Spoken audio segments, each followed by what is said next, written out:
لاکھ قسم کی مخلوق انسانوں نے دریافت کی ہے، اور بقول سائنسدانوں کے جو زمین پر ٹوٹل مخلوق ہے یہ ابھی اس کا 4% بھی نہیں ہے۔ اس ساری مخلوق میں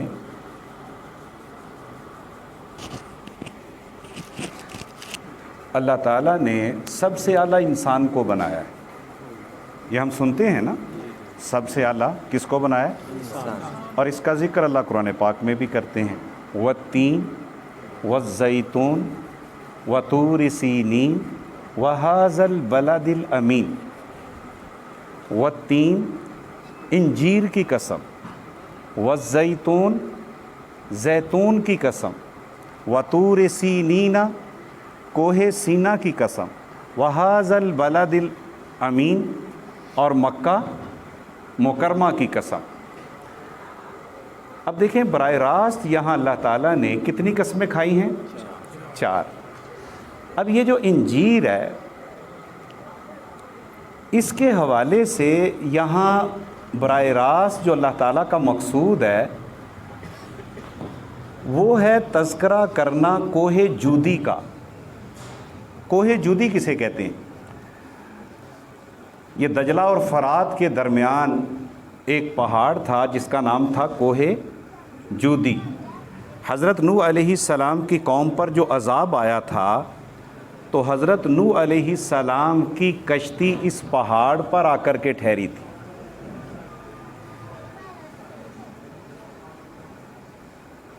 اور یہ جو اللہ تعالیٰ نے زیتون کی قسم کھائی ہے تو فلسطین کے اندر وہ پہاڑ جس کا آج بھی نام جبل زیتون ہی ہے، جہاں سے حضرت عیسیٰ علیہ السلام نے اپنی دعوت کا آغاز کیا تھا، تو اس سے مراد وہ پہاڑ ہے۔ اور طور سینینا سے مراد کیا ہے؟ آپ نے دیکھا ہوگا یہ جو حجاز مقدس ہے اس کے ساتھ ساتھ بحر احمر بہتا ہے اور یہ شمال کی طرف جاتا ہے، بحر روم کی طرف، اور اوپر جا کر کے یہ 2 حصوں میں تقسیم ہو جاتا ہے۔ اس کے درمیان میں جو خشکی ہے اس خشکی کے آغاز میں ہے یہ پہاڑ جبل سینا، جسے جبل طور بھی کہا جاتا ہے۔ تو تیسرا اللہ تعالیٰ نے اس پہاڑ کا یہاں ذکر کیا ہے، اور چوتھا مشہور ہے کہ اللہ تعالیٰ نے مکہ مکرمہ کا ذکر کیا ہے۔ تو یہ جو قرآن پاک کے الفاظ ہیں، 4 قسمیں تو اللہ تعالیٰ نے وہ کھائیں، پھر اس سے اور بھی 4 قسمیں مراد ہیں۔ وہ کیا؟ قسم ہے کوہ جودی کی، اور مجھے قسم ہے جبل زیتون کی، اور مجھے قسم ہے جبل طور کی، اور مجھے قسم ہے مکہ مکرمہ کی۔ اور اس کے اندر قاری طیب صاحب رحمۃ اللہ تعالیٰ علیہ نے مزید بھی تذکرہ کیا ہے۔ وہ لکھتے ہیں کہ اللہ تعالیٰ یہاں قسم کھا رہے ہیں نوح علیہ السلام کے اس 950 سال کے زمانے کی جس میں وہ لوگوں کو اللہ کی طرف بلاتے رہے، اور اس میں اللہ تعالیٰ قسم کھا رہے ہیں حضرت عیسیٰ علیہ السلام کے زہد کی، اور اس میں اللہ تعالیٰ قسم کھا رہے ہیں موسیٰ علیہ السلام کے جلال کی، اور اس میں اللہ تعالیٰ قسم کھا رہے ہیں محمد مصطفیٰ کے جمال کی۔ سبحان اللہ۔ تو یہ آپ دیکھیں کتنی قسمیں ہو گئیں؟ 12۔ اگر آپ سوچیں تو کتنی قسمیں ہو گئیں؟ 12 قسمیں کھا کے اللہ تعالیٰ کہتے ہیں لَقَدْ خَلَقْنَا الْإِنسَانَ فِي أَحْسَنِ تَقْوِيمٍ۔ اب یہ نا لقد، یہاں لقد یہ خود قسم ہے۔ اگر اس کا میں مفہوم بیان کروں تو اللہ تعالیٰ یوں کہہ رہے ہیں میں 12 قسمیں کھانے کے بعد اپنے رب ہونے کی قسم کھا کے کہتا ہوں کہ میں نے ساری مخلوق میں تمہیں سب سے اعلیٰ بنایا۔ سبحان اللہ۔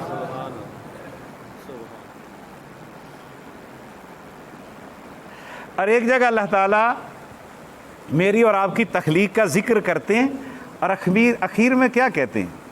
فَتَبَارَكَ اللَّهُ احسن الخالقین۔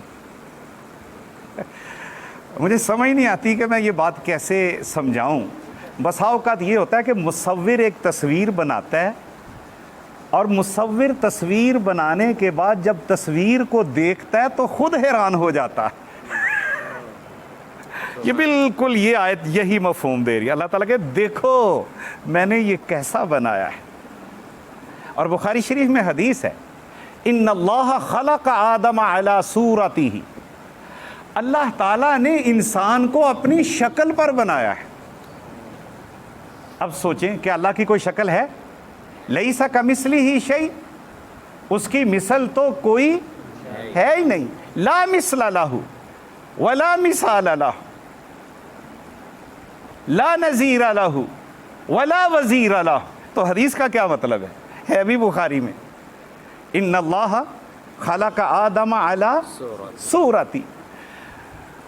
اب اس کے مختلف معنی ہیں۔ ایک مطلب یہ ہے اللہ تعالیٰ میرے اور آپ کے ساتھ اظہار تعلق کر رہے ہیں، اظہار محبت کر رہے ہیں، جس طرح کہ ایک حدیث میں اللہ تعالیٰ مجھے اور آپ کو مخاطب ہو کے یوں فرماتے ہیں، یا عبادی احبک، اے میرے بندے میں تم سے، مجھے بتائیں محبت کے اظہار کی ضرورت بڑے کو ہوتی ہے کہ چھوٹے کو؟ بتائیں، سوتے تھے نہیں؟ اچھا، بڑے کو ہوتی ہے چھوٹے کو؟ اور یہاں کون کر رہا ہے؟ بڑا۔ اس سے پتہ چلتا ہے کہ پھر وہ کتنی محبت کرتا ہو۔ یا عبادی احبک اذا ذکرتنی ذکرتک، جب تو مجھے یاد کرتا ہے تو میں بھی تجھے، اذا نسیتنی ذکرتک، جب تو مجھ سے منہ موڑ لیتا ہے تو میں پھر بھی تجھے بلاتا رہتا۔ لقد خلقنا الانسان فی احسن تقویم فتبارک اللہ احسن الخالقین۔ اور حدیث میں کیا کہا؟ ان اللہ خلق آدم علی صورتی۔ تو اللہ تعالیٰ یہاں اظہار تعلق کر رہے ہیں، کیا فرما رہے ہیں؟ اے میرے بندے میں شکلوں اور صورتوں سے پاک ہوں، لیکن میں نے تیری شکل اور صورت ایسی متوازن، ایسی معتدل اور ایسی متناسب بنائی ہے کہ اگر میں اپنے لیے کوئی شکل پسند کرتا تو وہ بھی تیرے جیسی ہوتی۔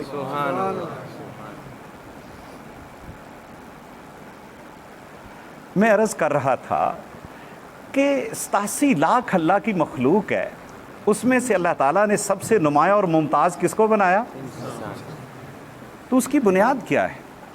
کیا اس کی بنیاد یہ ہے کہ ہمیں کوئی اسپیشل میٹیریل لگا ہے؟ نہیں۔ یہ جو لوگ سائنس پڑھتے ہیں آپ ان سے جا کے پوچھ لیں، اگر آپ غصہ نہ کریں تو میں عرض کروں، جو میٹیریل کتے میں لگا ہوا ہے نا وہی میٹیریل انسان میں لگا ہے۔ آپ کسی جو کالج میں سائنس وغیرہ پڑھاتے ہیں نا، آپ ان سے جا کے پوچھ لیں۔ لیکن انسان تو ساری مخلوق سے اعلیٰ ہے۔ انسان سے پہلے سب سے اعلیٰ مخلوق فرشتے تھے۔ تو اللہ تعالیٰ نے فرشتوں سے کیا کہا کہ تم انسان کی بارگاہ میں سجدہ عظمت کرو کہ انسان ہم سے بھی اعلیٰ ہے۔ اور دیکھیں اس پر فرشتوں نے تحفظ کا اظہار کیا ہے، اَتَجْعَلُ فِيهَا مَن يُفْسِدُ فِيهَا وَيَسْفِكُ الدِّمَاءَ، یا اللہ بظاہر تو یہ لگ رہا ہے یہ لڑے گا بھی،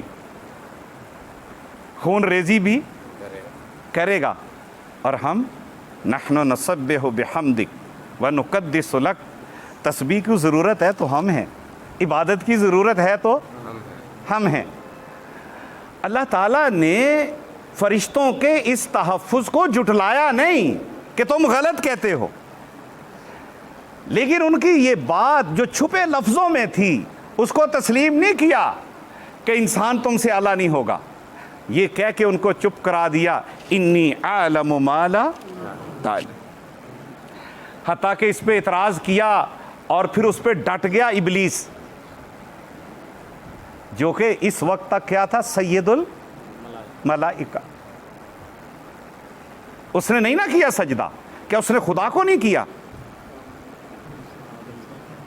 اس نے انسان کی عظمت کا اعتراف نہیں کیا. واضح طور پہ کہا خلقتنی من نار و خلقتہ من طین،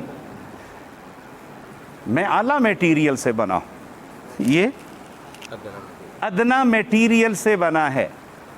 تو یہ کیسے ہو سکتا ہے کہ میں اس کی بارگاہ میں جھک جاؤں؟ تو اللہ تعالیٰ نے اس کا استدلال تسلیم کیا ہے. ایک جگہ کیا فرمایا؟ ابا، پھر فرمایا واستکبرا، پھر فرمایا وکانا من الکافرین. یہ منکر ہے، یہ متکبر ہے، یہ کافر ہے. یہی ہے نا؟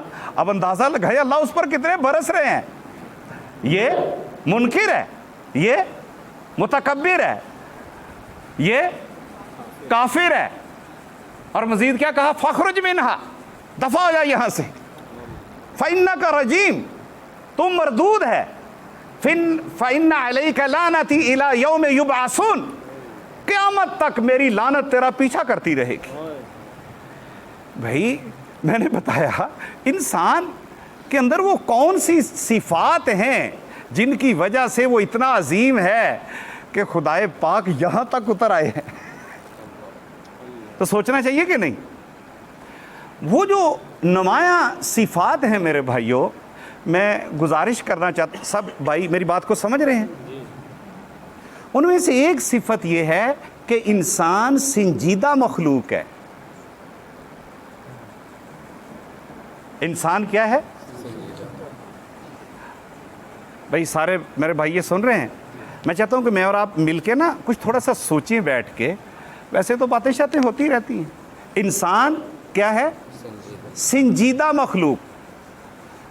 میں کیا عرض کر رہا ہوں؟ انسان کیا ہے بھائی؟ سنجیدہ کسے کہتے ہیں؟ یہ تو ہم عام جملہ بولتے رہتے ہیں نا. سوال یہ ہے سنجیدہ کسے کہتے ہیں؟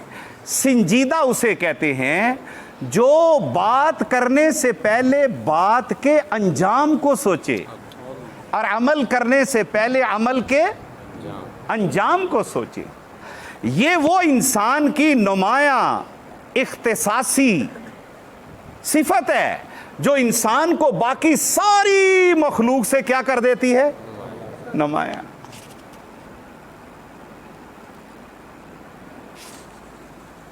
کہ انسان بولے تو بولنے سے پہلے انجام کو سوچے. انسان کچھ کرے تو کرنے سے پہلے انجام کو کیا کرے؟ سوچے. بھئی بات سمجھ آ رہی ہے؟ یہ وہ صفت ہے جو انسان کو اللہ کی ساری مخلوق سے نمایاں کرتی ہے، ممتاز کرتی ہے. تو مجھے اور آپ کو سنجیدہ ہونا چاہیے کہ نہیں؟ بتاؤ بھائی. اب میں ایک دو بات عرض کرنے لگا ہوں رمضان کے ریفرنس سے. اب اللہ تعالیٰ جب رمضان کا ذکر کرتے ہیں تو کہتے ہیں یا ایھا الذین آمنوا، اے وہ لوگوں جو ایمان لائے. دیکھیں میں اور آپ سوچیں، اللہ تعالیٰ مجھے اور آپ کو سوچنے کی توفیق عطا فرمائے. اللہ تعالیٰ نے اس قرآن سے پہلے جتنی کتابیں نازل کی ہیں، کسی کتاب میں کسی بھی زبان میں اس طرح کے مفہوم کو ادا نہیں کیا جو یہاں کیا ہے یا ایھا الذین. اور یہ ایک دفعہ نہیں کیا، میرا خیال ہے قرآن پاک میں 88 مرتبہ کیا ہے. اے وہ لوگوں جو ایمان لائے. عبداللہ ابن مسعود رضی اللہ تعالیٰ عنہ حضور کی بارگاہ میں آئے، عرض کیا یا رسول اللہ مجھے کوئی نصیحت فرمائیں. تو حضور علیہ السلام نے فرمایا اے عبداللہ جب قرآن میں آئے نا یا ایھا الذین آمنوا تو ہمتن گوش ہو جایا کرو. کیا ہو جایا کرو؟ ہمتن گوش ہو جایا کرو، اور یقین رکھو کہ اللہ تجھ سے براہ راست گفتگو کر رہا ہے. تو اللہ تعالیٰ رمضان کا ذکر کرتے ہیں تو کتنے خوبصورت انداز میں کرتے ہیں یا ایھا الذین آمنوا. بھائی بات سمجھ آ رہی ہے؟ ایک اور بات عرض کرنا چاہتا ہوں، وہ یہ ہے میرے بھائیوں، ایمان جو ہے یہ موروثی چیز نہیں ہے. ایمان موروثی چیز نہیں ہے.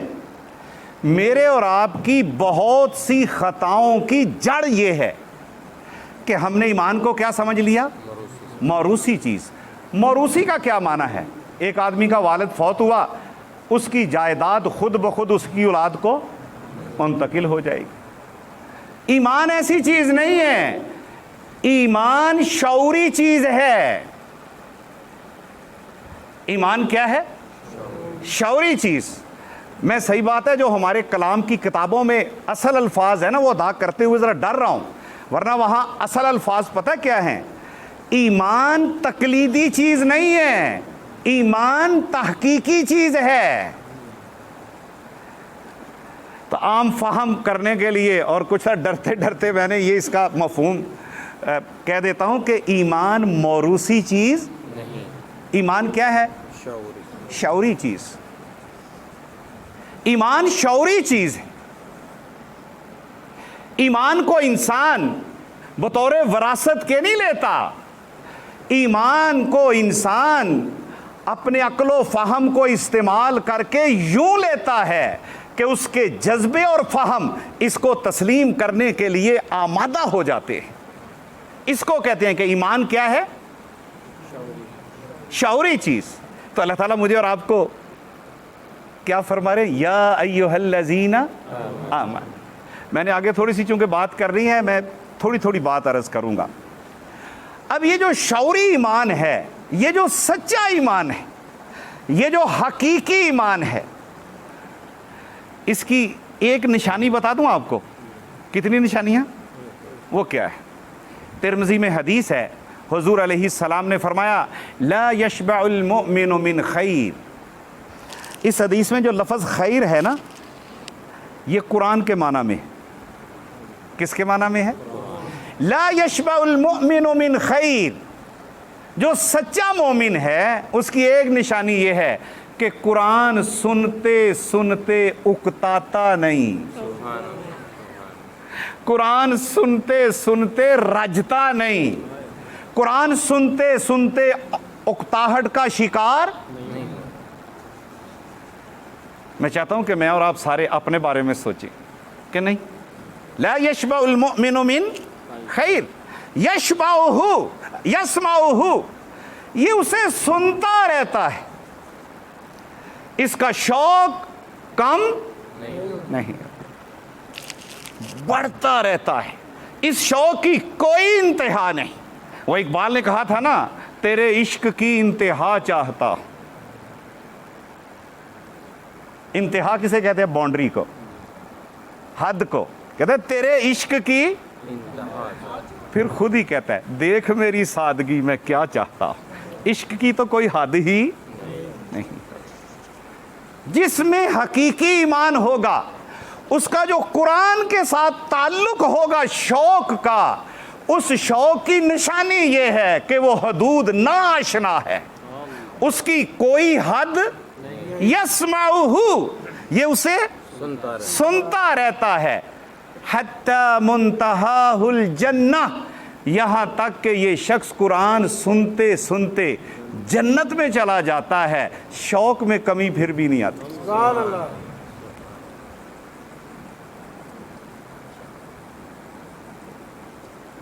یہاں میں آپ کو ایک حدیث سناؤں. حضور علیہ السلام نے مومن کے بارے میں کیا فرمایا؟ المؤمن فی المسجد کالسمک فی الماء. مومن مسجد میں ایسے ہوتا ہے جیسے مچھلی.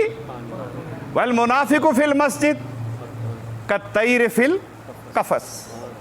اور منافق مسجد میں ایسے ہوتا ہے جیسے پنجرے میں پھنسا ہوا پرندہ. اور حضور علیہ السلام نے مومن کے بارے میں فرمایا مسجد میں سب سے پہلے آتا ہے اور سب سے بعد میں جاتا ہے. منافق مسجد میں سب سے بعد میں آتا ہے اور سب سے پہلے جاتا ہے. میرے بھائیوں، میں اور آپ جیسے میں باتیں کر رہا ہوں ایسی باتیں ہم اکثر سنتے رہتے ہیں، سناتے رہتے ہیں. بڑے بڑے اچھے اہل علم اور باعمل لوگوں سے سنتے اور سناتے ہیں، لیکن ہماری زندگی انقلاب سے گزرتی کیوں نہیں؟ میرے بھائیوں، میں اور آپ ان باتوں کو اپنے اوپر منطبق ہی نہیں کرتے، میں اور آپ ان باتوں کو اپنے اوپر منطبق نہیں کرتے۔ دیکھو میرے بھائیوں، میں آپ سے عرض کر رہا ہوں، یہ جو رمضان ہے، رمضان سے براہ راست ڈائریکٹلی کیا مقصود ہے؟ رمضان گزر گیا، کیا مقصود ہے بتائیں؟ نہیں پتا؟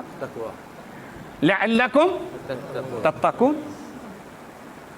رمضان سے براہ راست مقصد یہ تھا کہ میں اور آپ کیا بن جاتے؟ متقی۔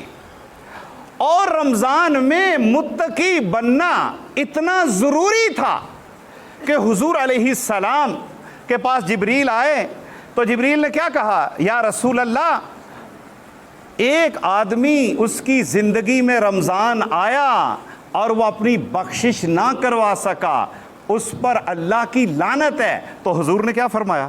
آمین۔ میرے بھائیوں، ہم سوچیں، اس کا دوسرا مفہوم یہ ہے کہ انسان کی زندگی میں رمضان آیا اور رمضان جس مقصد کے لیے آیا یہ اس مقصد کو پا نہ سکا تو اس پر لعنت ہے۔ تو رمضان سے براہ راست کیا ہے مقصود؟ بتاؤ بھائی، کیا؟ لعلکم تتقون۔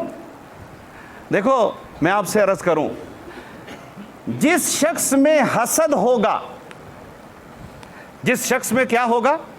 حسد، وہ اپنے نقصان کا ذمہ دار اوروں کو ٹھہرائے گا۔ یہ میں آپ کو قرآن کی روشنی میں بتا رہا ہوں۔ جس انسان میں کیا ہوگا؟ حسد۔ آپ نے قرآن پاک میں پڑھا حابیل اور قابیل کا قصہ، دونوں نے اللہ کے حضور قربانی پیش کی نا، تو حابیل کی قربانی قبول ہو گئی اور قابیل کی قربانی قبول نہیں ہوئی۔ اگر قابیل میں تقوی ہوتا، فوراً سوچتا مجھ سے کون سی خطا ہوئی کہ خدا نے میری قربانی قبول نہیں کی۔ اس میں تقوی نہیں تھا، اس میں کیا تھا؟ حسد تھا۔ اس کا ذہن دوسری طرف چلا، میری قبول نہیں ہوئی تو اس کی کیوں ہوئی؟ حالانکہ وہ اس کا کیا ہے؟ حقیقی بھائی۔ حسد اتنی بری چیز ہے، ایک تو انسان کو اس کے احتساب سے روک دیتی ہے، اور دوسرا انسان کو اس کے عمل کے برے انجام کو سوچنے سے روک دیتی ہے۔ حقیقی بھائی ہے نا، کیا کہہ رہا ہے؟ لَأَقْتُلَنَّكَ، کچھ بھی ہو جائے میں نے تمہیں چھوڑنا نہیں۔ یہ حسد ہے۔ تو حابیل میں کیا تھا؟ تقوی۔ اس نے دو باتیں کی۔ ایک بات کیا کی؟ انما یتقبل اللہ من المتقین۔ بھائی جان، میں نے خدا کو نہیں کہا کہ آپ کا عمل قبول نہ کرے، اللہ کا ضابطہ یہ ہے، تقوی نہ ہو تو عمل قبول نہیں ہوتا۔ اور دوسرا کیا کہا؟ اے میرے بھائی، آپ کے عزائم جو میرے بارے میں ہیں وہ تو میں نے سن لیے، لیکن میں طیش میں آ کر کوئی اس طرح کا قدم نہیں اٹھاؤں گا۔ کیوں؟ انی اخاف اللہ۔ یہ ہے تقوی۔ انی اخاف اللہ۔ کون اللہ؟ رب العالمین۔ تو حسد جس شخص میں آ گیا وہ کیا کرے گا؟ وہ اپنی بربادیوں کا ذمہ دار اوروں کو بنائے گا۔ جیسے آج کل ہمارے گھر میں لڑائی ہوتی ہے، کہتے ہیں ساڑھے پڑوسی بڑے حرام دے، ایک کوئی نہ کوئی شیطانی کر دے رہتے۔ نام کس کا لگا دیا؟ پڑوسیوں کا۔ جیسے آج کل میں اور آپ امریکہ کا نام لگا رہے۔ اور تقوی اس کی نشانی یہ ہے، انسان سے کوئی غلطی ہو جائے، اس کا نقصان ہو جائے، تو وہ اس کا سبب کہاں تلاش کرتا ہے؟ اپنی ذات میں۔ کس میں تلاش کرتا ہے؟ اپنی ذات میں۔ آج میرے بھائیوں، انفرادی طور پر اور اجتماعی طور پر ہماری بربادیوں کے اسباب غیروں میں نہیں ہیں، ہماری ذات میں پائے جاتے ہیں، ہمارے سماج میں پائے جاتے ہیں، ہماری ذات میں پائے جاتے ہیں، ہمارے سماج۔ میں نے یہ بات کی ہے ابھی، اگر یہ غلط ہے تو اس کا مطلب یہ ہے خدا نہ خواستہ کہ قرآن ٹھیک نہیں ہے۔ کیوں؟ اللہ تعالیٰ نے قرآن پاک میں 2 جگہ یہ ضابطہ بیان کیا، وَإِن تَصْبِرُوا وَتَتَّقُوا۔ دیکھو وَإِن تَصْبِرُوا، اگر تم میں صبر ہوا، وَتَتَّقُوا، اور تم میں کیا ہوا؟ تقوی، تو کیا ہوگا؟ لَا يَضُرُّكُمْ كَيْدُهُمْ، تمہارے خلاف سازشیں تو ہوں گی لیکن ان کی سازش تمہیں نقصان نہیں پہنچا سکے گی۔ لا یضرکم کیدہم شیئا، شیئا کا کیا پتہ ہے کیا مطلب ہے؟ ہمارے کہتے ہیں اینی نہیں، لا یضرکم کیدہم شیئا، یہ ہے تقوی۔ یہ کیا ہے؟ تقوی۔ تو میرے بھائیو رمضان گزر گیا، مجھے تو ایسے لگ رہا ہے جیسے ہمیں یہ بھی نہیں پتا کہ رمضان آیا کیوں تھا۔ پھر ہم نے یہ نہیں جانا کہ تقوی کہتے کسے ہیں، تقوی کہتے کسے کہتے ہیں تقوی؟ تقوی کہتے ہیں گناہ کا موقع ہو، کیا ہو؟ اور گناہ کرنے پر قدرت بھی ہو، گناہ کا موقع ہو اور گناہ کرنے پر قدرت بھی ہو، بندہ پھر بھی گناہ نہ کرے کہ اللہ دیکھ رہا ہے۔ یہ ہمارے اندر آیا ہے کہ گناہ کا موقع ہو اور گناہ کرنے پر قدرت بھی ہو، پھر بھی بندہ گناہ نہ کرے، کیوں؟ کہ اللہ دیکھ رہا۔ زلیخا یوسف کو کہاں لے گئی تھی؟ اپنے محلات کا جو درمیانی کمرہ تھا نا، اس کی سب سے اوپر کی منزل میں، وہاں لے گئی تھی نا۔ اور کیا ہوا؟ وَغَلَّقَتِ الْأَبْوَابِ، وَغَلَّقَتِ الْأَبْوَابِ، یہ جو لفظ ہے نا وَغَلَّقَتِ الْأَبْوَابِ، اس کا مطلب یہ ہے اس نے سارے دروازے اور ساری کھڑکیاں آہستہ آہستہ بند کی، کیوں؟ کہ کوئی سن نہ لے کوئی۔ اس کا دوسرا مطلب یہ ہے اس نے سارے دروازے اور ساری کھڑکیاں اچھی طرح بند کی کہ کوئی دیکھ نہ لے۔ وَغَلَّقَتِ الْأَبْوَابِ، سارے دروازے اور کھڑکیاں بند کی، کوئی دیکھ نہ لے، اور آرام آرام سے بند کی کہ کوئی آہٹ بھی نہ سنے۔ پھر کہا حیت لک، آؤ۔ تو یوسف نے کیا کہا؟ معاذ اللہ، کیا کہا؟ یہ ہے تقوی۔ کیا کہا؟ گناہ کا موقع بھی تھا، گناہ پر قدرت بھی تھی، لیکن گناہ کا سوچنے سے بھی انکار کر دیا کہ کون دیکھ رہے؟ اللہ۔ عبداللہ ابن عمر رضی اللہ تعالیٰ عنہ مدینہ سے باہر آگے گئے ایک جگہ، تو وہاں ایک چرواہا تھا، تو چرواہے سے کہا بھئی میں مسافر آدمی ہوں، بھوک لگی ہوئی ہے، دودھ پینے کو دل چاہتا ہے، ایک بکری بیچ دو۔ اس نے کہا میں ایسا نہیں کر سکتا کہ میں مالک، میں تو امین ہوں۔ تو عبداللہ ابن عمر نے اس کو آزمایا، کہا میں تمہیں ایک ایسا طریقہ بتاتا ہوں، میرا بھی کام بن جائے گا، تیرا بھی کام بن جائے گا، اور مالک ناراض بھی نہیں ہوگا۔ کہا وہ کیا ہے؟ کہا بکری مجھے بیچ دو، میں تمہیں دے دوں گا پیسے، جب تک پیاس لگے گی میں دودھ پی لیا کروں گا، جب بھوک ستائے گی تو ذبح کر کے اس کا، اور تمہیں مالک پوچھے گا ایک بکری کدھر گئی، تو کہنا بھیڑیا کھا گیا تھا، تیری جیب میں کیا آ جائیں گے؟ پیسے۔ وہ جس زمانے کی طرف ہم لوگوں سے کہتے ہیں لوٹ کے آؤ ادھر، اس زمانے کا چرواہا کیسا تھا؟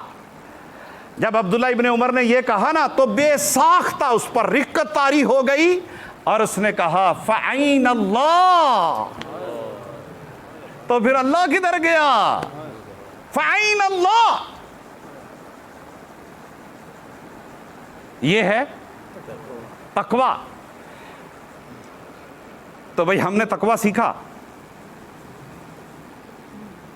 پھر دیکھیں کتنی دیر بات کرنی ہے میں نے؟ 5 منٹ، اب جتنی کرنی اتنی کر دیں۔ اب اس رمضان کے بارے میں اللہ تعالیٰ نے ایک اور بات کیا ارشاد فرمائی، شہر رمضان الذی انزل فیہ القرآن، یہ وہ مہینہ ہے جس میں ہم نے کس کو اتارا؟ قرآن کو۔ بھائی بور تو نہیں ہو رہے آپ؟ قرآن کے بارے میں اللہ تعالیٰ نے کیا فرمایا؟ یا ایھا الناس، وہاں کیا کہا؟ یا ایھا الذین، یہاں کیا کہا؟ یا ایھا الناس، اے لوگو۔ یہ بھی بڑا خوبصورت انداز ہے۔ ناس کے کئی معنی ہیں، ایک معنی یہ ہے اے میرے وہ بندو جن کو میں نے اپنی محبت کے لیے پیدا کیا، یا ایھا الناس، اے میرے وہ بندو جن کو میں بلاتا رہتا ہوں اور تم مجھے بھول بیٹھے ہو، یا ایھا الناس قد جاءتکم موعظۃ من ربکم، اے لوگو تمہارے پاس تمہارے رب کی طرف سے واز آ گیا ہے۔ یہاں جو لفظ ہے نا واز، موعظت، یہ کس کے لیے اللہ نے استعمال کیا؟ قرآن کے لیے۔ کس کے لیے استعمال کیا ہے؟ قرآن کے لیے۔ واز کسے کہتے ہیں؟ واز کہتے ہیں عربی زبان میں اللہ کا حکم حکمت کے ساتھ سنانا، اسے کہتے ہیں واز۔ واز کسے کہتے ہیں بھائی؟ اللہ کا حکم کیسے سنانا؟ حکمت کے ساتھ۔ قرآن پاک میں اس کی مثالیں کافی ہیں لیکن ابھی وقت نہیں ہے۔ یا ایھا الناس قد جاءتکم موعظۃ من ربکم، تمہارے پاس تمہارے رب کی طرف سے یہ قرآن ایک ایسی کتاب آئی ہے جو قرآن تمہیں میرے احکامات حکمت سے بتاتا ہے۔ جب وہ بتاتا ہے تو کیا ہوتا ہے؟ وَشِفَاءٌ لِمَا فِي الصُّدُورِ، تمہارے سینے کے اندر جتنی بیماریاں ہیں قرآن ان کو دور کر دیتا ہے، ختم کر دیتا ہے۔ دیکھو میرے بھائیوں، میں اختصار سے بات کر رہا ہوں، ٹائم بالکل ہی مختصر ہو گیا ہے۔ وہ یہ ہے کہ انسان کے سینے کی وہ کون سی بیماری ہے جو بہت سی بیماریوں کا سبب بنتی ہے؟ کون سی ہوگی؟ وہ ہے قساوت قلبی، دل کا کیا ہو جانا؟ سخت ہو جانا۔ کیا ہے؟ دل کا کیا ہو جانا؟ سخت ہو جانا، دل کا سخت ہو جانا۔ حدیث شریف میں آتا ہے ان ابعد الناس من اللہ یوم القیامہ القلب القاسی، جس شخص کا دل دنیا میں سخت ہو گیا قیامت کے دن یہ وہ بد نصیب ہے جو اللہ کی رحمت سے سب سے زیادہ دور ہو گیا۔ تو دل پتہ کیسے سخت ہوتا ہے؟ میں آپ کو اس کی 3 جو قرآن پاک میں وجوہات ہیں وہ بتانے۔ نمبر 1، اللہ کے حکم کو یوں لینا کہ جیسے اس کی کوئی خاص اہمیت نہیں۔ اللہ کے حکم کو یوں لینا کہ جیسے اس کی کوئی خاص اہمیت نہیں۔ ان اللہ یأمرکم ان تذبحوا بقرہ، موسیٰ نے کہا اپنی قوم سے، اللہ کہتا ہے کوئی گائے دیکھو ملتی ہے تو اس کو کیا کر دو۔ یہ کس کا حکم تھا؟ تو کیا کہا؟ اتتخذونہ ہزوا، موسیٰ ماحول کرنے، اندازہ لگائے ان کا حکم کس کا ہے؟ اللہ کا، اور اس کو وہ کیا کر رہے ہیں؟ لائٹ لے رہے ہیں۔ جب کسی قوم کی یہ عادت بن جائے، میں آپ کو اپنے میں سے اس کی مثال دوں، یار تو داڑھی کیوں نہیں رکھتا؟ کہنا یار سارا دین داڑھی جی وڑ گیا ہے۔ یہ کیا کہنا چاہتا ہے؟ کہ داڑھی اتنی ضروری نہیں جتنا تو زور لگا رہا ہے۔ یہ وہی ہے جیسے بنی اسرائیل کی قوم کہہ رہی ہے کہ موسیٰ مذاق تو نہیں کر رہے؟ اتتخذون. اس کے بعد اللہ تعالیٰ فرماتے ہیں ثم قست قلوبکم من بعد ذلک فہی کالحجارہ. اس سے اصول سامنے آتا ہے، جو شخص اللہ کے احکامات کی یوں تعویل کرے کہ اس کی اہمیت کم ہو رہی ہو، اللہ پاک اس کے دل کو پتھر سے زیادہ سخت کر دیتے ہیں. ایک اور جگہ اللہ تعالیٰ سورہ الحدید کے اندر بھی اس کے اسباب بیان کرتے. وہ کیا؟ انسان گناہ کرے، کیا کرے؟ گناہ کرے، کوئی اس کو سمجھائے تو گناہ کو جسٹیفائی کرے، اس کے لیے جواز پیش کرے. دیکھو میرے بھائی، تو نا بینک سے قرضہ لیا ہے، سود نہ لے. کہتے سود تو بغیر معیشت ہی نہیں چلتی. یار دیکھو بزنس کرتے ہو جھوٹ نہ بولا کرو. کیڑا کام جے بغیر جھوٹ تے چلدا ہے؟ من دسو نا مولوی صاحب. ایک تو غلط کام کیا، اوپر سے کیا پیش کیا؟ جواز.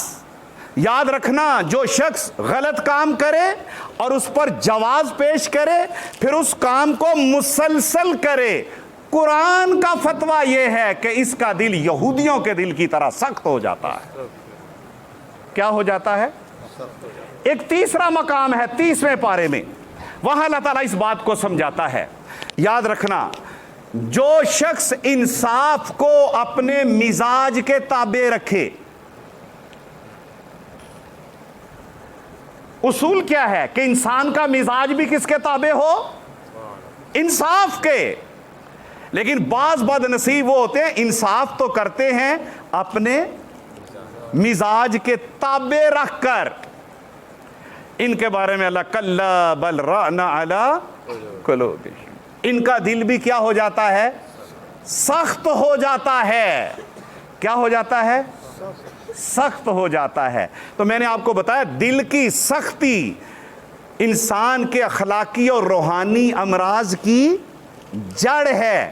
اگر میں اور آپ چاہتے ہیں یہ جڑ ختم ہو جائے تو اللہ کہتے ہیں یا ایھا الناس قد جاءتکم موعظۃ من ربکم، اے میرے بندو میں نے تمہاری طرف قرآن بھیجا ہے، اس کو سنجیدگی سے لوگے تو تمہاری بیماریوں کی جڑ بھی ختم کر دوں گا. ان ھذہ القلوب لتصدع، ان دلوں کو کیا لگ جاتا ہے؟ زنگ. کما یصدع الحدید اذا اصابہ الماء، جس طرح پانی لگنے سے لوہے کو. قیل وما جلاؤھا یا رسول اللہ، مجھے اللہ کے رسول ہمارے دلوں کا زنگ اتر جائے، اس کا طریقہ کیا ہے؟ فرمایا کثرت ذکر الموت، کثرت سے کس کو یاد کرو؟ وکثرت تلاوت القرآن، کثرت سے کس کو پڑھو؟ رسول پاک نے بھی فرمایا تم یہ کر لو گے تمہارے دلوں کا زنگ سختی بالکل ختم. بھائی سارے ایسا کرو گے؟ اللہ تعالی ہم سب کو عمل کی توفیق دے.